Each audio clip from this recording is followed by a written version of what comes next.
Voice returns with more battle rounds tonight, right here on today's TMJ4. We're joined by chart-topping country music star, CMA's Entertainer of the Year, and one of the coaches on The Voice, Blake Shelton. Blake, thanks so much. We'll get to The Voice in a minute, but first, just announced here in Milwaukee, Blake Shelton to play the BMO Harris Bradley Center in September. Your wife, I think, is playing State Fair the month before. You looking forward to come spend some time with us here in Milwaukee? Absolutely. Well, we try to bring the whole family through when we come. Anybody else you want to bring with you? Right?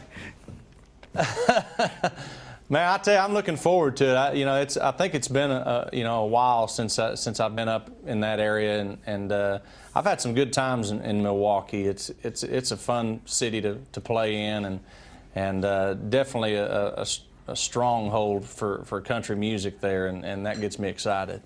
Well, let's talk about The Voice. I know a lot of people have talked about the change in the judges. Not that we don't miss Christina and CeeLo, but Usher and Shakira, it's like you all are working so well together, and it doesn't hurt that the talent seems as good. Maybe this is the strongest season yet?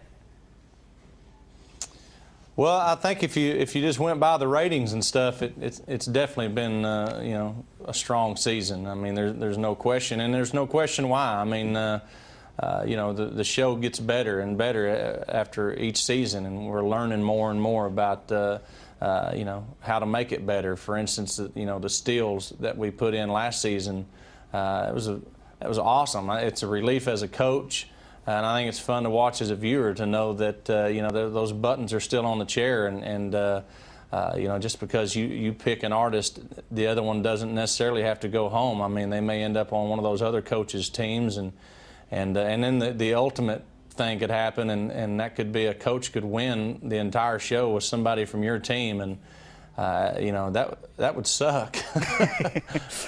Another reason I think it works is because, I don't know, I know you can't speak for the other guys, but for you, it seems like you can tell you are energized being around these young, talented people, as if like it wasn't that long ago that you remember being where they were, where you were just so hungry, where you just want desperately for somebody to hear you.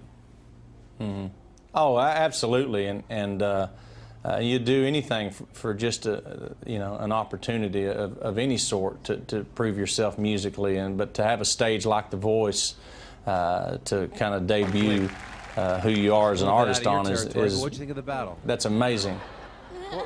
Can you give, if there are folks back here in Milwaukee wondering to themselves, should I send my audition in? Should I go there and stand in line? Am I good enough to maybe make it on the show?